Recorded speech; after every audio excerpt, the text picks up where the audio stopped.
मेरे प्रिय बच्चे, आज के संदेश में तुम्हें कुछ ऐसा मालूम होगा जिसकी तुमने कल्पना भी नहीं की थी। केवल अपना विश्वास ब्रह्मांड पर ऐसे ही बनाए रखना, क्योंकि विश्वास की शक्ति से बड़ा कुछ नहीं है। विश्वास की शक्ति से ही संसार में रोज बड़े बड़े चमत्कार होते हैं। तुम्हारा विश्वास बहुत ही मूल्य रखता है। यदि तुम्हारे अंदर कोई कमी भी है तो उस कमी को हटाकर स्वयं अपना भला कर सकते हो। इसके लिए तुम्हें स्वयं को रोज बेहतर बनाना पड़ेगा, तभी तुम अपनी इच्छा के अनुसार कार्य को प्राप्त कर पाओगे। मेरे प्यारे बच्चे, इस संसार में जो व्यक्ति केवल अपने लिए जीता है उसका एक भी दिन में मरण हो जाता है, परंतु जो इस संसार को अपना मानता है, अपना परिवार, अपना घर बनाकर जीवन जीता है, उस व्यक्ति का मरण नहीं स्मरण होता है। इसलिए मेरे प्रिय, तुम इस संसार से जुड़ो, तभी सभी को तुम्हें अपने हृदय से माफ कर पाओगे। अपने हृदय से माफ करना भी तुम्हें सीखना होगा। इससे तुम्हारे जीवन में एक अलग ही आनंद की प्राप्ति होगी। यही तुम्हारे द्वारा की गई सर्वश्रेष्ठ भक्ति होगी और यह भक्ति ही तुम्हें तुम्हारे समीप ले आएगी। यही तुम्हारे जीवन में सुखों का संचार करेगी। मेरी बच्ची, वह सुख जिसकी आवश्यकता तुम्हारी आत्मा को है। हमेशा एक बात याद रखना मेरी बच्ची, और इसे कभी मत भूलना। यह संसार भले ही स्वार्थी प्रतीत होता है, परंतु तुम्हें अपना मन मलिन करने की आवश्यकता नहीं है। तुम्हारी आत्मा और तुम्हारी ऊर्जा सकारात्मक है, इसे सकारात्मक ही रहने दो। अपनी पवित्र ऊर्जा को किसी और की सकारात्मक ऊर्जा से प्रवाहित ना होने दो। किसी को यदि जवाब देना भी पड़े तो अपने कर्मों से दो। तुम्हें चुनौतियों से भयभीत नहीं होना है, क्योंकि तुम ब्रह्मांड के प्रिय हो।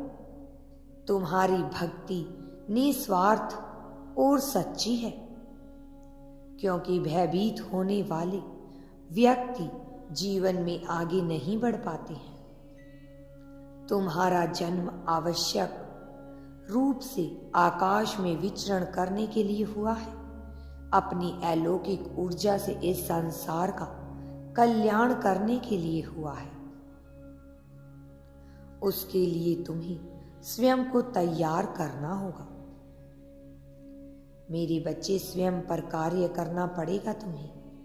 प्रतिदिन अपने ज्ञान को बढ़ाने के लिए कार्य करना पड़ेगा। तुम्हारे निश्चल भाव से ब्रह्मांड तुमसे जुड़ गया है। आज हम चाहते हैं कि तुम हमारी एक बात अवश्य ही मानो, जिसकी तुम्हें आवश्यकता पड़ेगी। तुम्हारे आसपास कई ऐसे लोग हैं जो तुमसे प्रेम करते हैं, परंतु कुछ ऐसे लोग भी हैं जो तुम्हें पसंद नहीं करते हैं। ऐसे में प्रश्न यह है कि जो तुम्हें पसंद नहीं करते उसके साथ क्या करें। मेरी प्रिय, ऐसे में तुम्हें उन्हें भूल जाना है। यदि कोई तुम्हें पसंद नहीं करता तो तुम्हें उसे भूल जाना ही सही होता है।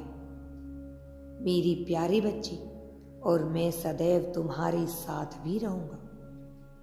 यदि तुम इस स्थान पर नहीं होते तो भी वह व्यक्ति किसी न किसी से घृणा कर ही रहा होता। अगर पूरी पृथ्वी पर कोई नहीं होगा तो मेरी बच्ची, मेरी एक बात याद रखो, वह व्यक्ति अकेला ही होता तो वह स्वयं से ही घृणा करता, क्योंकि यह उसकी नियम के अनुसार है। यह उसकी नीयत में है कि वह घृणा करना ही जानता है। इसलिए मेरे बच्चे, तुम्हें स्वयं पर विश्वास करना है, दूसरों पर नहीं।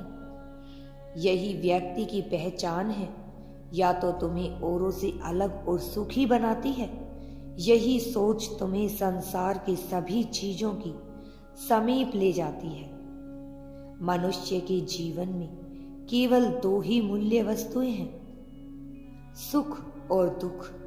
सुख वह है जो मनुष्य को उसकी सच्चाई दिखाए, दुख वह है जो मनुष्य अपने आसपास वालों की सच्चाई जान लेता है।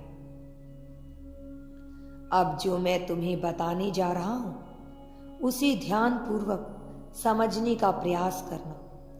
एक बार की बात है, देवी पार्वती ने महादेव जी से कहा, मैंने पृथ्वी लोक पर यह देखा है कि आप मनुष्य को ज्यादा दुख देते हैं। जो पहले से ही दुखी होते हैं उन मनुष्यों को ही दुख देते हो, और जो मनुष्य पहले से ही सुखी है आप उन मनुष्यों को और भी ज्यादा सुख देते हो। ऐसा क्यों है? देवी पार्वती की यह बात सुनकर महादेव जी ने उन्हें उत्तर देने के लिए उन्हें पृथ्वी लोक पर मनुष्य रूप में अवतरित होने को कहा। महादेव जी पार्वती जी ने मनुष्य रूप में आकर एक छोटे से गांव के पास अपनी कुटिया बनाई। शाम होने पर महादेव जी ने पार्वती जी से कहा कि हमें एक दूसरे मनुष्य की तरह अपने रात के भोजन की तैयारी करनी होगी। मैं भोजन सामग्री की व्यवस्था करने जा रहा हूं और तुम चूल्हे की व्यवस्था कर लो। यह कहकर महादेव जी वहां से चले गए। महादेव जी जाते ही देवी पार्वती जी ने गांव में टूटे और गिरे हुए मकानों से कुछ ईंटों का प्रबंध किया और एक सुंदर चूल्हे को तैयार कर लिया। कुछ देर बाद जब महादेव जी वापस आए तो महादेव जी ने पार्वती जी से पूछा कि जो मकान पहले से ही टूटे हुए थे, तुमने उन्हीं मकानों से ईंट क्यों उठाई, जबकि तुम तो अच्छे और सुंदर दिख रहे मकानों में से भी ईंट ला सकती थी। यह सुनकर देवी पार्वती जी ने उत्तर दिया और कहा कि हे प्रभु, अच्छे और सुंदर दिख रहे मकानों के निवासियों ने उन मकानों का अच्छे से ध्यान रखा है। उनकी मेहनत और उन मकानों की सुंदरता बेकार करना मुझे उचित नहीं लगा। देवी पार्वती जी की यह बात सुनकर महादेव जी ने यह बताया कि जो बात उन्होंने मकानों के बारे में कही है वही उनके प्रश्न का उत्तर भी है। कहने का अर्थ यह है कि मेरे बच्चे, जो मनुष्य अपने जीवन का रख रखाव सत्कर्मों से करते हैं उनके जीवन में सुख हमेशा बना रहता है। अपितु जो मनुष्य अपने जीवन को अपने ही कुकर्मों से नष्ट कर देते हैं उनके जीवन में हमेशा ही दुख रहता है। इसलिए मनुष्य को अपने जीवन को सत खुशियों से और सत्कर्मों से इतना सुंदर बनाना चाहिए कि कोई भी उसे देखकर उसी जैसा जीवन चाहने की उम्मीद करे। मेरे बच्चे, आप भी दुख प्रदान करना स्वयं ब्रह्मांड को भी उचित ना लगे। अगर तुम यूनिवर्स पर विश्वास करते हो तो कमेंट में धन्यवाद यूनिवर्स लिखकर चैनल को सब्सक्राइब करो।